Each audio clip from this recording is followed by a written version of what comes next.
Welcome to the Ripples of Perception series. I'm Lisa Hayes. I'm Iva Nasr. We're so excited you're here joining us because just as casting a pebble into a pond creates ripples, so do we as we go through life. Please stay with us through the series as Lisa and myself, in each segment, share a variety of stories, downloads, and experiences that enrich our understanding of perception. Are you ready to get started? More than ready.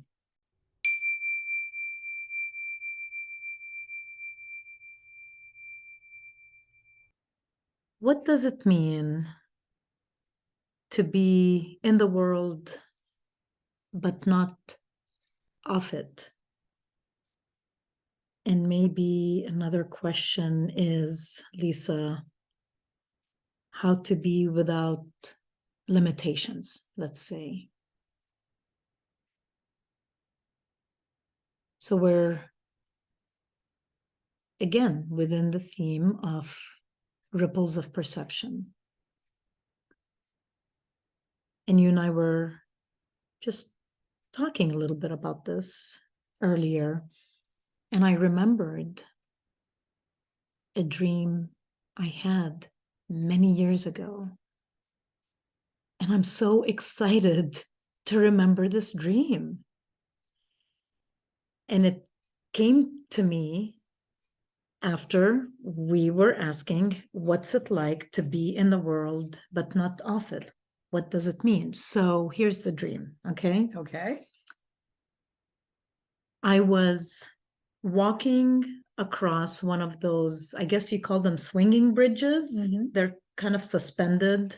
Over a big cavern. Yes, like Okay. over a valley or a cavern or something, right? They're suspended bridges. And immediately in my dream, I noticed that what is beneath me was on fire. Like there were flames and there was chaos. It felt like I was walking across a battlefield. That's what that immediately that was the sense I had in the dream. And I'm anxious to get across the bridge to the other side and to escape the chaos.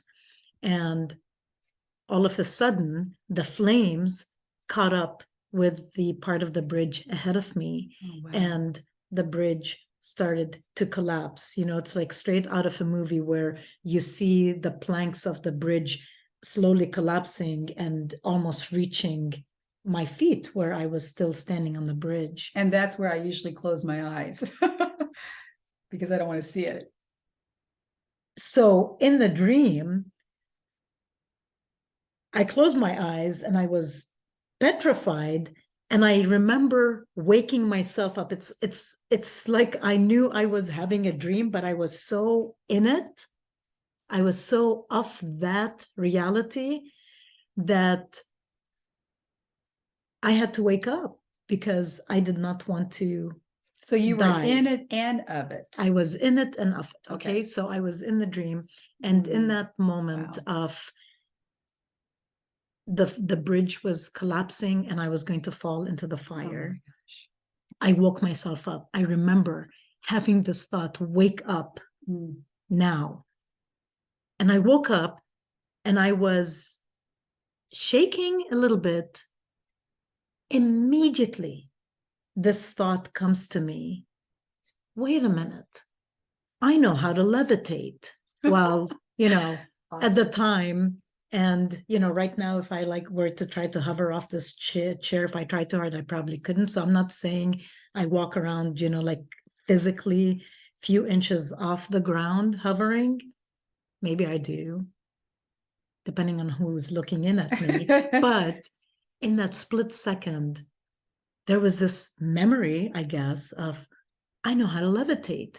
I did not have to fall off the bridge. I could just levitate off it and continue to safe landing. I was so excited at the thought. I had this surge of relief and joy. And I was stubborn. I wanted to go back in the dream to show the dream and to show myself that I did not have to meet that world So on those terms right. of collapse. Okay. Yeah. You weren't And limited to just that ending. You could have changed your ending by levitating. by I love it. levitating. I mean, it was, and maybe I'm over explaining it right now a little bit, because the like organic sequence of all of that all happened very quickly. Few seconds of the dream, not even 2 seconds of waking up, I have this thought, and my whole energy, like in my body, changed because that memory or that suggestion came into the negotiation with that dream. And I got so excited, and I'm stubborn sometimes. I tried to go back to sleep because I'm like, I You want to to go back finish. into the dream. I wanted to be in it, but not off it. I wanted to bring my memory and ability of levitating, who knows what. Maybe if I were to go back in the dream and it were to continue, and let's say I never forgot that I could levitate, maybe, this is again straight out of a science fiction movie, sci-fi movie. My magic carpet would appear, or maybe on that magic carpet is, my knight in shining armor that would swoop me up, or maybe, who knows, right? Like we could bring whatever storyline into it. That's the whole point. Anyway, I tried to put myself back to sleep and I couldn't. However, here's the beautiful part of it, is that I think you mentioned this to me earlier too, that normally, at least you, with dreams you've had, you don't have to wake up in order to fly in a dream. Whereas for me, I had to wake up and then have this active memory while I was awake. So what ended up happening for me, and I know this is my story, is that I ended up walking the rest of my life since that dream with that active, alert memory that I have options. And of course, working on remembering my magic and being the wizard as opposed to any of the other options, in a moment when there's chaos or collapse or distress. And boy, we have a lot of all of those things happening all the time. Both the world on fire and both my heart and spirit on fire with passion of being the magician, for example. So that's my contribution. And I am fascinated by the ability for you to feel the non-limitations in your waking state. Like the ability to fly is usually always in our dream states. And the fact that you felt limitless when you woke up and you wanted to go back and tell your dream state, wait a minute, we don't have these limits. We can fly above it all. We can rise above it all. There's another way out. And okay, so now I'm enjoying like different possibilities of how that dream would have continued. Because the thing is, for me, seems to be part of my signature style in this life is to help others. And so one option would have been, not only would I have remembered to levitate or would have somehow manifested magic carpet or a UFO or an angel swooping in, or I don't know, Boeing 747, flying by at just the right moment, doesn't matter. But the idea would have been that I would have also been able to maybe help others along the way, right? So to perceive either non-limitations or possibilities beyond limitation, whether we speak it out loud or not, we radiate that energy, we emanate and we shine that way of being upon others without having to fix someone or feel burdened if we don't know how to help someone, any of those scenarios where we sometimes get stuck and feel like we're off that world. So anyway, I'm going to I love that. sit back and listen to what you have to say and what's coming to you. Well, you were reminding me when we had this conversation earlier that I did have a story, and similar to this, well, non-limitations and being in it but not of it. So I was in Portland, Oregon in late June of 2019, so 3 years ago. Not too long ago, yeah. Not that long ago. And it was 3 weeks before my daughter's wedding in LA. Is this where we do a drum roll? Like that's significant, right? And none of that was in my mind as I rode down the road at a rather not a steep decline, but a grade that I was going fairly fast. On your bike? On my bike. I'm sorry. Yes, on my bike, on a rented bike. My son was living in Portland, Oregon at the time. So I was going down the street, and Portland, Oregon has a lot of those trolley cars that are the mass transportation. And so it's like the reverse railroad track. It goes into the road rather than jutting out. Oh, okay. Yes. Okay. So unbeknownst to me, this isn't the first time someone's had an issue with these, and you don't want to go. There was a trolley behind me, and you don't want to be on that road anyway, first of all, but you don't want to move over closer to the curb when you've got that indentation trolley trolley track. Because if you can imagine, if you don't go at a right angle, if you're more parallel to the top trolley track, your tire is going to go into that track. And then what happens? Well, you're off that world. You're catapulting off of the bike. And apparently this happens a lot. And it's not usually a pleasant sight. And it usually does not have a good outcome for people. So as I'm catapulting off the bike, I brought in my little saying, accept, appreciate, approve, which I accept, appreciate, and approve. Okay. How I did that, I don't know. What made me think of it, I don't know. But it's kind of like being in it, but not of it, not having limitations. And that accept, appreciate, approve keeps me not of it in a way, because I'm not going to be buying into it. I'm going to realize I can rise above it, fly above it, whatever.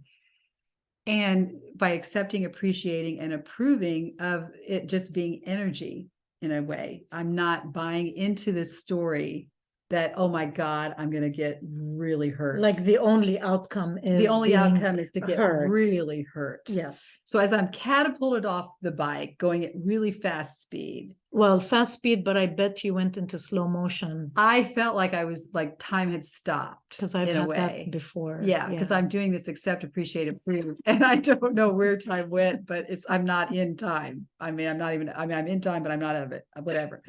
And so I'm like, this is real interesting. Time slows down, whatever.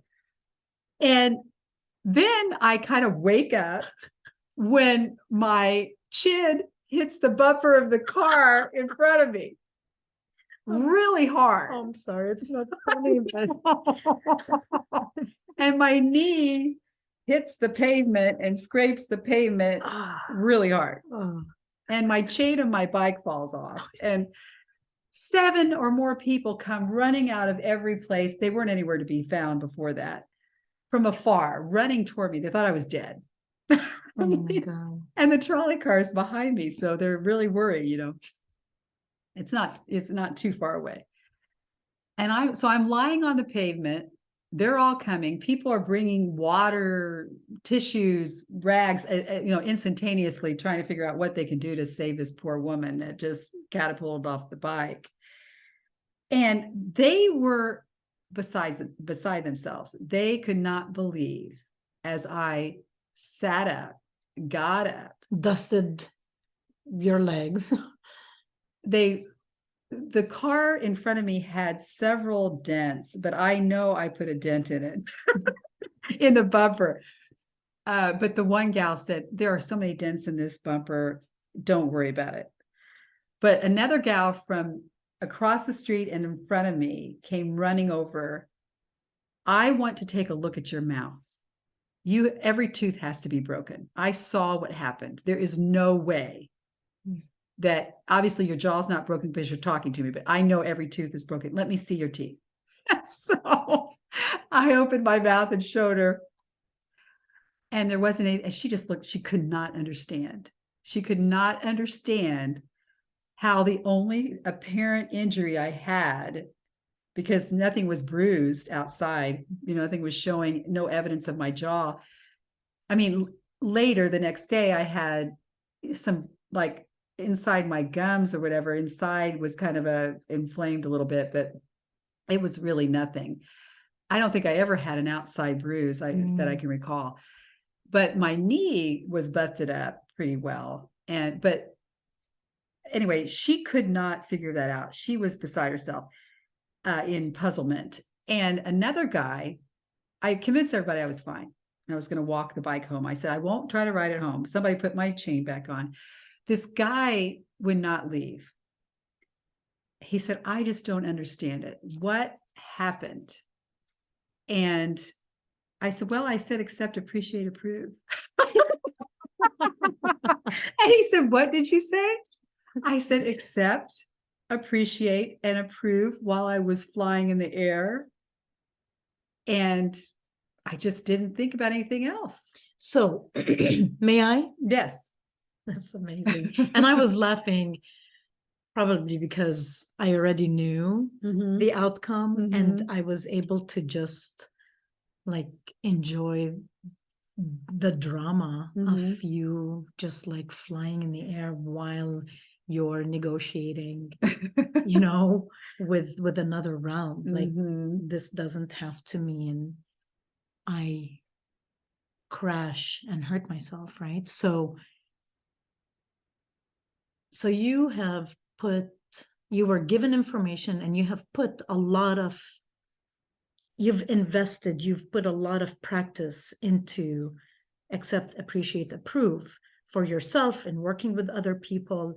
So in a split second, when you don't even realize how attuned you are to that reality of possibilities, it becomes encoded. So all you have to probably do is think it or say it, and it brings with it this entire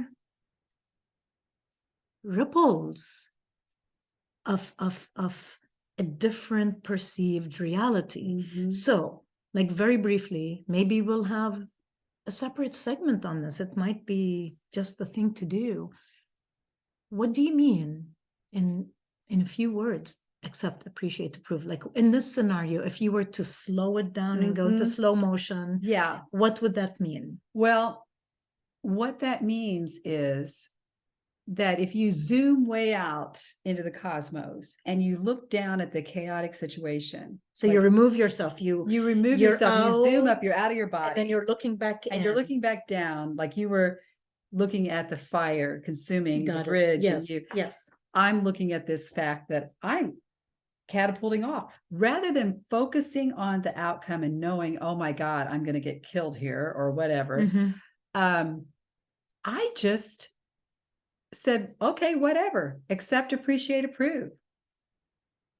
I mean, I literally slowed down the process and wasn't attached to the outcome at all. So you didn't have resistance? I didn't have any resistance, and I wasn't attached to any outcome. I didn't think about getting hurt. I didn't think about not getting hurt.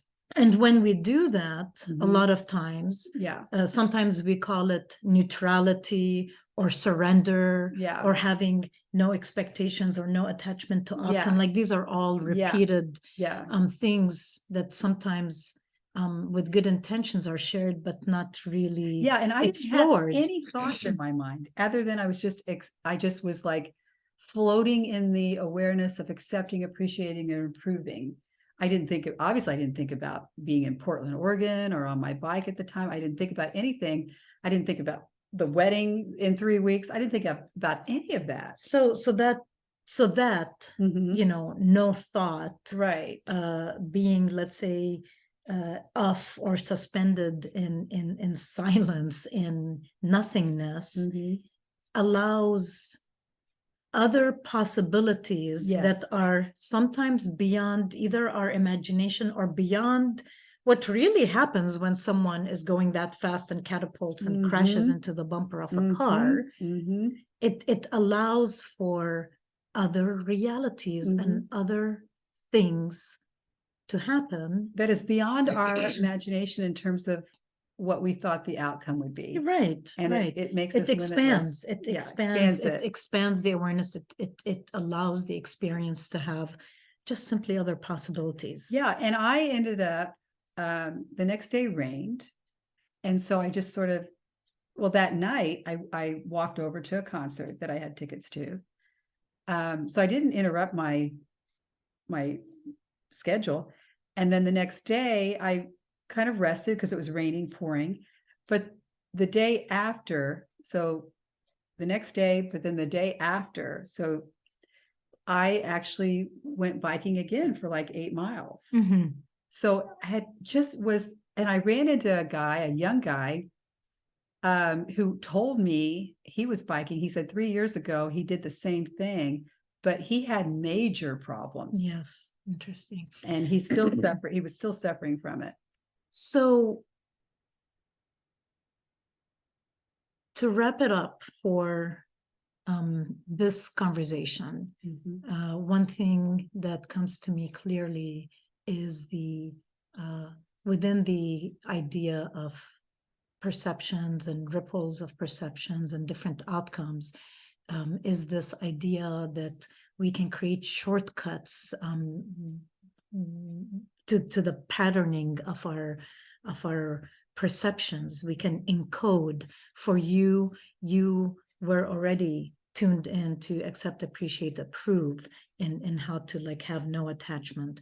And for me, waking up from that dream and remembering that I could quote unquote levitate, that became a switch for me, even for myself, for many. Oh my gosh, every day I can give examples of how we can be entrapped sometimes, or distracted, or let our emotions get ahead of ourselves and get caught up in certain situations. But especially in the work I do with clients, when there are moments where the conversation might seem like it might have some obstacles or resistance, or might require more time to explain something or to listen more carefully.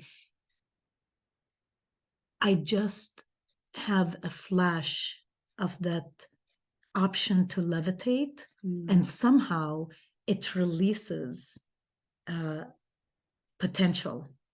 And a lot of times within seconds, I can observe a resolution that a minute ago was not part of that conversation. Anyway, that's like a very quick way of saying, I think we've shared today the about the ability to perceive that we can live in a realm that has no limits. and that we can be in a world but not of it, or in an experience but not of it, in the sense of limited outcomes. Right. Okay, I love I'm it. satisfied. I love it. Okay. Yeah, okay.